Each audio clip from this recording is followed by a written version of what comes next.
4 minutes. That's all the time 4 astronauts will have.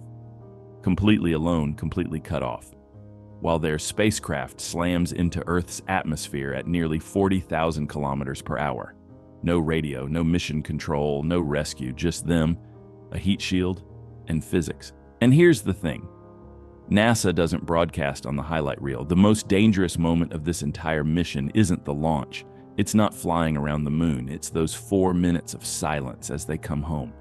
If the heat shield fails, there is no backup plan. There is no second chance. There's only fire. This is Artemis 2, and this is the real story they don't put in the press releases. In 1972, the last humans to leave Earth's gravitational neighborhood splashed down safely in the Pacific. That was Apollo 17. For more than 50 years, yet no human being has gone anywhere close to that far. Artemis 2 changes that. 4 astronauts, Reed Wiseman, Victor Glover, Christina Koch, and Canadian astronaut Jeremy Hansen, will fly farther from Earth than any humans since those Apollo crews. They won't land on the moon. Instead, they'll arc around it in a free return trajectory using the moon's gravity to sling them back toward Earth. A 10-day shakedown cruise to find out whether this spacecraft, this program, can be trusted with human lives. Most of the mission is extraordinary but manageable.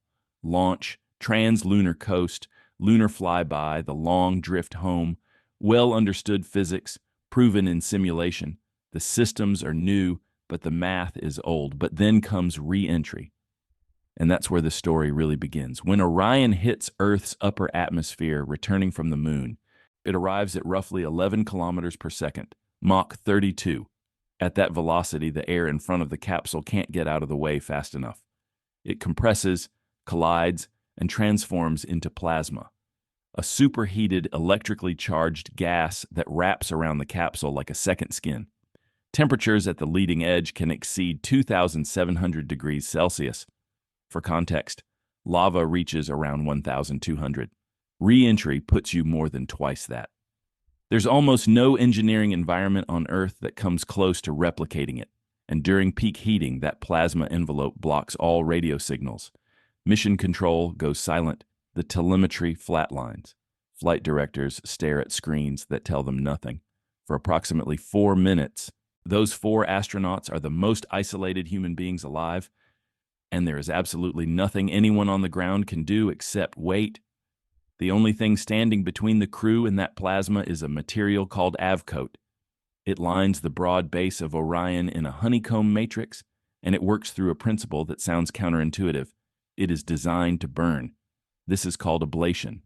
As plasma contacts the shield, the avcoat absorbs the thermal energy and vaporizes, layer by microscopic layer, carrying that heat away from the capsule in the outgassing material itself. The burning shield is what saves the structure beneath it. It's an elegant solution, and it worked through every Apollo mission, 11 crewed flights, all of which survived re-entry. By the time NASA began building Orion, avcoat had decades of heritage. A proven record, a trusted foundation. Then came Artemis 1. In November 2022, NASA launched Artemis 1, an uncrewed test flight with no human lives at stake. Orion flew beautifully. It looped the moon, traveled farther than any human-rated capsule in history, and returned on schedule. Then engineers examined the heat shield after splashdown and found something nobody had predicted. Chunks of avcoat were missing. Not thin surface ablation, actual material had cracked and detached. Internal pressure from voids that had formed beneath the surface was enough to fracture the shield and eject fragments mid-descent. The cause traced back to a specific maneuver Orion was designed to perform, the skip entry. Instead of plunging straight down, Orion dips into the upper atmosphere, uses aerodynamic lift to skip back out like a stone on water, then makes its final controlled descent. The benefits are real: a better splashdown precision, lower peak G-forces for the crew. But the skip creates a pressure signature on the heat shield that Apollo never encountered. Avcoat had been tuned for direct entry profiles from the 1960s. Orion tried something different. The shield cracked. When your heat shield fails unexpectedly, you have two options: redesign it, which takes years and hundreds of millions of dollars, or change the re-entry profile to avoid triggering the failure in the first place. NASA chose the second path. For Artemis 2, the skip maneuver has been modified to reduce the pressure loads that cracked the avcoat. The material itself is essentially unchanged. The approach is what's different. Critics have raised legitimate concerns. The precise mechanism behind the void formation isn't completely understood. You're managing around a failure mode rather than eliminating it. And in re-entry from lunar distance, there is no margin for forgiveness. NASA's position is equally defensible. The root cause is understood well enough to mitigate. The modified trajectory removes the specific stress condition that caused the problem. The thermal models support the decision. And in spaceflight, you almost never have the luxury of perfect certainty. You fly on the best evidence you have. There is a history here that nobody at NASA needs to be reminded of. On February 1st, 2003, Space Shuttle Columbia broke apart during re-entry. A piece of foam had breached the leading edge of the left wing during launch 16 days earlier. As Columbia descended, superheated plasma entered through that breach and destroyed the wing's structure from the inside. The vehicle disintegrated at Mach 18. All 7 crew members were lost. Columbia reshaped how NASA thinks about thermal protection forever. Not just the engineering protocols, but the institutional culture around escalating concerns and resisting schedule pressure. The Artemis 1 findings were taken seriously precisely because of that history. Heat shield anomalies are not minor. They are the category of problem that ends missions and ends lives. Whether the modifications made for Artemis 2 are sufficient is a question that only re-entry itself will answer. If the heat shield holds, and the analysis says it should, here is what the final chapter of Artemis 2 looks like. Peak heating lasts roughly 8 minutes. The plasma glows. Temperatures climb, hold, then fall as friction bleeds velocity from the spacecraft.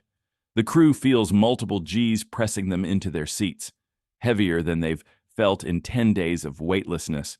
At around 7,600 meters, drogue parachutes snap open and stabilize the capsule. Then 3 main parachutes blossom above them, slowing Orion to roughly 25 kilometers per hour at splashdown.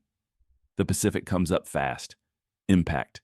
Recovery teams close in. 4 astronauts who left Earth's neighborhood, swung around the moon, and came home through fire are pulled from the water. And when the signal returns after 4 minutes of silence, when Houston hears their voices and telemetry floods back across the screens, it means something larger than one mission. It means the path to the moon is open again. Everything that follows, and the lunar landings, the long-term presence on and around the moon, rest on that single moment of contact. The silence ends, or it doesn't, and in the space between those two outcomes, the entire future of human space exploration hangs. If you want to follow Artemis 2 with actual understanding of what's at stake, not just the countdown, but the engineering decisions and the real risks, subscribe so you don't miss coverage when it happens. And I want your take in the comments. Did NASA make the right call, modifying the re-entry profile instead of redesigning the heat shield? The best arguments might make it into a follow-up video. The next video goes deep on how Orion was built and what makes it different from the Apollo capsule. It's coming soon. I'll see you there.